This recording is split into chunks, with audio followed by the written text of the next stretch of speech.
할렐루야. 예수님이 우리 안에 계십니다. 아멘. 여러분, 솔로몬 이야기를 오늘 보게 될 텐데요. 솔로몬 하면 어떤 단어가 떠오르십니까? 네, 지혜가 떠오릅니다. 지혜의 대명사 아닙니까? 불신자들도 솔로몬 하면 지혜를 떠올립니다. 또 지혜와 함께 그 앞에 있었던 사건이 무엇입니까? 일천번제가 나옵니다. 오늘 성경에는 일천번제 그리고 지혜에 대해서 다루고 있습니다. 그런데 이 어떻게 솔로몬이 일천번제를 드렸고 또 지혜를 얻었는가만 설명하는 것이 아니라 조금은 반전 이야기를 오늘 우리에게 들려주고 있습니다. 1절에 보시면 솔로몬이 누구의 왕? 애굽의 왕 바로와 더불어 혼인 관계를 맺어, 정확히는 시아문이라는 왕이고요. 이 바로 시아문이라는 왕의 딸과 결혼을 하게 됩니다. 이 정략 결혼입니다. 그 당시 국제 관계를 위해서 정략 결혼을 했는데 오늘 1절에서 이 이야기를 하는 것은 그렇게 좋은 이야기가 아님을 밝히는 것입니다. 열왕기상 11장 1절에 보시면 이 솔로몬이 타락의 길을 걷게 된 이유를 이방 여인과 결혼했기 때문이다. 솔로몬 왕이 바로의 딸 외에, 그러니까 첫 번째가 누구입니까? 바로의 딸부터 문제가 생겼음을 보여줍니다. 이방의 많은 여인을 사랑하였으니 곧 모압, 암몬, 에돔, 시몬과 헷 여인이라. 이러한 이방 여인들과 결혼하면서 솔로몬이 타락의 길을 갔다라고 열왕기상 11장에서 설명을 하기 때문에 이 바로 왕의 딸과 결혼하는 것은 썩 좋지 않은 행위였음을 오늘 1절에서 보여주고 있는 것입니다. 또 1절을 다시 보시면 솔로몬이 애굽 왕 바로와 더불어 혼인 관계를 맺어 그의 딸을 맞이하고 다윗성에 데려다가 두고 자기의 왕궁과 여호와의 성전과 예루살렘 주위의 성의 공사가 끝나기를 기다리니라. 이 솔로몬이 다스릴 때에 엄청 공사를 많이 했습니다. 그런데 첫 번째 공사가 우리가 1절 보시면 왕궁, 두 번째가 성전. 무엇을 먼저 해야 됩니까? 성전을 먼저 하는 것이 정상인데 왕궁에 상당히 치중합니다. 정확히 몇 년 동안 건축을 했냐면 열왕기상 7장 1절에 보시면 솔로몬이 자기의 왕궁을 몇 년 동안 13년 동안 건축하여, 엄청 길죠. 13년 동안 지었으니, 최고의 재료로 지었으니 그 왕궁이 얼마나 으리으리하겠습니까? 그런데 성전은 정확하게 7년 공사를 했습니다. 7년 동안 물론 아름다운 성전을 짓기는 했지만 그의 관심이 왕궁에 많이 있었음을 우리가 생각할 수 있습니다. 이 솔로몬 이야기가 시작됨과 동시에 이런 부족한 부분들, 솔로몬이 하나님 앞에 잘한 것은 맞지만 그에게도 이러한 연약함이 있었음을 계속해서 열왕기상 3장에서 설명하고 있습니다. 2절에 보시면 그때까지 성전이 완공되기까지 여호와의 이름을 위하여 성전을 아직 건축하지 아니하였으므로 백성들이 어디에서? 산당에서 제사했다고 합니다. 그러니까 예배할 데가 없으니 자연스럽게 산당으로 가서 제사를 드렸습니다. 초창기에는 문제가 하나도 되지 않았지만 나중에 이곳이 우상 섬기는 근원지가 되지 않습니까? 그러니까 솔로몬이 조금 더 성전에 관심을 가지고 더 빠르게 집중해서 지었으면 하는 아쉬움이 남는 대목입니다. 그러니까 1절, 2절만 봐서는 이 솔로몬이 복을 받기에는 조금은 결격 사유가 있어 보입니다. 그런데 하나님은 솔로몬의 인생에 넘치는 복을 내려주심을 오늘 3장 중반부부터 계속해서 이야기를 합니다. 우리가 볼 때는 조금 다윗보다는 부족합니다. 그런데 어떻게 그렇게 복을 받았습니까? 하나님 보시기에 솔로몬의 모습이 얘를 보니까 좀 싹수가 놀았네. 이때부터 약간 싹수가 보이기도 했습니다. 그럼에도 불구하고 하나님이 은혜로 덮어주셔서 복을 부어 주신 것입니다. 성경에 보면 아브라함도 그렇지 않습니까? 아브라함이 축복의 복의 조상이라고 하기에는 실수도 많이 하고 부족한 부분들이 있었지만 은혜로 덮으셔서 축복의 통로가 되게 하지 않으십니까? 또 오늘 솔로몬이 복을 받은 여러 가지 이유 중에 아버지 다윗이 정말 하나님 앞에 최선 다해 살았기 때문에 하나님께서 또 그 은혜를, 그 섬김을 기억하신 것입니다. 우리가 조금 부족해도 하나님은 은혜로 덮으셔서 복을 주시는 분임을 믿으시기 바랍니다. 자, 이제 본격적으로 솔로몬이 왜 복을 받았는지 3절부터 보여줍니다. 3절에 솔로몬이 여호와를 뭐하고 사랑하고 그의 아버지 다윗의 법도를 행하였으나 산당에서 제사하며 분향하더라.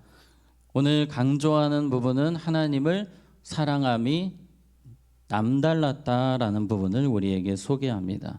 구체적으로 하나님을 어떻게 사랑했는가? 3절을 다시 보면 솔로몬이 여호와를 사랑하고 그의 아버지 다윗의 법도를 행하였으나, 물론 산당이라는 이런 아쉬움이 남지만 성전을 아직 짓지 않았기 때문에 그래도 하나님 사랑하는 마음이 남달랐고, 그 사랑이 입술의 사랑이 아니라 행함의 사랑이었습니다. 아버지 다윗의 법도를 행하였다.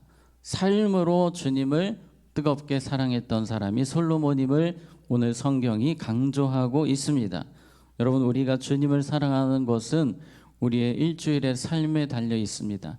우리의 행동을 보시는 하나님, 우리의 삶을 통해 주님을 어떻게 사랑하는지를 우리가 증명해야 되는 것입니다. 솔로몬은 이 부분을 잘했다는 것입니다. 구체적으로 4절에 이에 왕이 제사하러 기브온으로 가니 거기는 산당이 큼이라. 솔로몬이 그 제단에 어떤 제사를 드렸습니까? 1,000번제를 드렸더니, 누구나 생각할 수 없는 대단한 제사를 드립니다. 1,000마리 제사를 하나님께 드렸습니다. 그렇게 주님을 사랑한 것입니다. 이 숫자도 중요하지만 어떤 학자들은 꼭 1,000이 아니라 많은 수를 표현한 것이다, 그렇게 이야기하는 학자들도 있습니다. 어쨌든 일반인이 누구나 생각할 수 없는 최고의 제사를 하나님께 드렸습니다. 왜 그랬습니까? 주님을 너무나 사랑해서. 우리가 드리는 예배가 어떠해야 되겠습니까? 드려도 아깝지 않은 예배. 때로 우리의 시간, 내 시간이 이렇게 많이 갔네가 아니라 예배 시간이 길어져도 너무 감사하고, 내가 드리는 헌금도 너무 감사해서 드리는 헌금.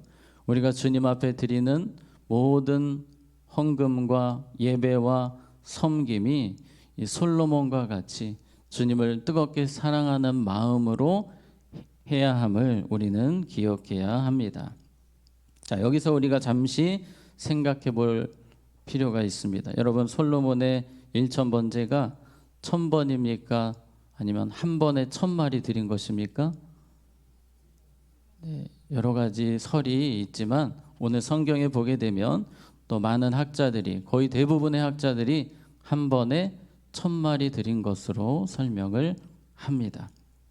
한 번에. 만약에 오늘도 제사하러 갔습니다. 그 다음 날도 제사하러 갔습니다. 그 구체적인 모습을 보여주었을 텐데 성경에는 그냥 딱 한 번 소개합니다. 1,000마리 제사를 드렸다. 이 1,000마리에 집중하는 것입니다. 실제로 솔로몬이 이 번제를 드리려면 가야 되는데, 산당까지 가려면 대략 반나절 이상이 소요가 됩니다. 또 솔로몬 혼자만 가는 것이 아니라 엄청난 행렬이 따르게 됩니다.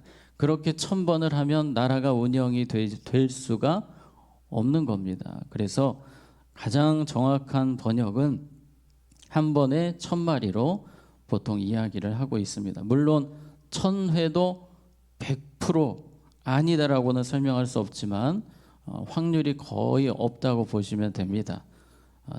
한 번에 1,000마리, 이러한 부분들을 우리가 생각할 때에 얼마나 그가 주님을 사랑했는지 볼 수 있고요. 3절에 솔로몬이 여호와를 사랑하고 그 뒤에 나오는 이야기가 1000번제입니다. 우리 한국교회에서 때로 조금은 1000번제 헌금이 조금 잘못 이해되는 부분 중에 하나가 1000번제 드리면 소원 성취한다라는 그런 이야기가 예전에 있었습니다. 근데 솔로몬은 소원 성취하려고 드린 것일까요? 아닙니다. 주님을 너무 사랑해서 드렸더니 주님이 소원을 들어 주신 것입니다. 그래서 1000번이 달성되면 하나님이 소원을 들어주신다의 의미보다는 우리가 주님을 이렇게 사랑하면 주님이 복을 주신다로 이해하는 것이 좋습니다. 그렇다면 1000번째 헌금을 드리시는 분들이 한국교회에 많이 계신데 드리면 안 됩니까? 그것은 아닙니다. 드릴 때 소원 성취의 의미가 아니라 매일매일 주님을 사랑하는 마음으로 감사하는 마음으로 드리면 헌금은 아무 문제가 없습니다. 그런데 그 목적이 중요하다고 볼 수 있겠습니다. 자, 5절을 봅니다. 기브온에서 밤에 여호와께서 솔로몬의 꿈에 나타나시니라. 하나님이 이르시되 내가 내게 무엇을 줄고 너는 구하라. 하나님이 복을 주십니다. 소원을 들어주시는 겁니다. 근데 꿈에라는 표현이 있습니다. 성경을 읽다 보면 조금 의아한 부분들이 있는데 하나님이 직접 말씀하신 줄 알았는데 꿈이라는 표현이 나와서 혹시 실망하시는 분들이 계실지 모르겠습니다만 이 시대에는 하나님이 꿈으로 찾아오기도 하셨습니다. 물론 지금은 다릅니다. 지금은 꿈으로 나타나시는 것은 아주 희박한 사건이고 이 당시에는 성경이 없었기 때문에 하나님이 꿈으로 말씀하시던 시대였습니다. 하나님이 소원을 물어보실 때에 이 솔로몬의 이야기가 또 일품입니다. 6절에 보시면 솔로몬이 이르되 주의 종 내 아버지 다윗이 성실과 공의와 정직한 마음으로 주와 함께 주 앞에서 행함으로 주께서 그에게 큰 무엇을 은혜를 베푸셨고 주께서 또 그를 위하여 이 무엇을 큰 은혜를 항상 주사 오늘과 같이 그의 자리에 앉을 아들을 그에게 주셨나이다. 그러니까 솔로몬이 조금은 부족한 부분이 있었을지 모르지만 은혜 충만했다는 것을 보게 됩니다. 하나님의 은혜에 대한 감격이 컸고 은혜에 대한 감동이 남달랐던 것을 보게 됩니다. 은혜에 대한 감사, 은혜에 대한 기억이 남달랐습니다. 우리의 삶에도 하나님의 은혜가 얼마나 크신지를 날마다 기억하는, 잊지 않는 은혜 충만한 삶이 되어야 할 줄로 믿습니다. 솔로몬이 이제 이렇게 기도합니다. 9절 10절에 보시면 누가 주의 이 많은 백성을 재판할 수 있사오리이까 듣는 마음을 종에게 주사 주의 백성을 재판하여 선악을 분별하게 하옵소서. 솔로몬이 이것을 구하매 그 말씀이 주의 마음에 든지라. 하나님 마음에 쏙 들었다는 것입니다. 물론 지혜를 구하기는 했지만 그 지혜가 어떤 지혜입니까? 하나님의 백성들을 내가 잘 이끌어가기 원합니다. 저의 힘으로는 이 백성을 잘 다스릴 수가 없습니다. 하나님의 백성들, 이 귀한 백성들을 잘 다스릴 수 있는 그런 분별력을 주시옵소서, 듣는 마음을 주시옵소서 했는데 하나님 마음에 쏙 들었습니다. 왜냐하면 자신의 유익이나 자신의 기쁨이 아니었습니다. 그 초점이 하나님께 있었습니다. 우리의 기도를 우리가 점검해 볼 필요가 있습니다. 나의 기쁨, 나의 만족, 나의 행복이 아니라 우리는 첫째가 주님의 뜻, 주님의 기쁨, 주님의 만족이 되어야 할 줄로 믿습니다.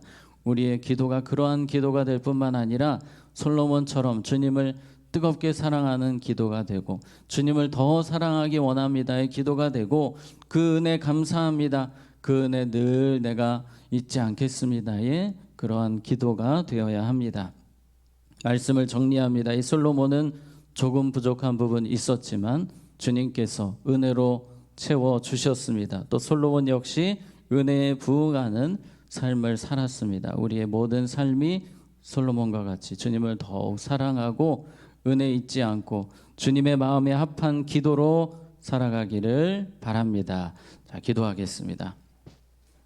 하나님 아버지, 솔로몬이 초창기에 주님을 최선 다해 섬기고 사랑했던 것처럼 우리의 삶이 그렇게 주님을 사랑하며 입술로만 사랑하는 것이 아니라 삶으로, 예배로, 주님 앞에 삶을 드림으로 사랑하는 우리 모두가 되게 하여 주시옵소서. 오늘 반주로 섬기신 집사님과 가정을 축복하시고 주님을 온 마음 다해 사랑하는 가정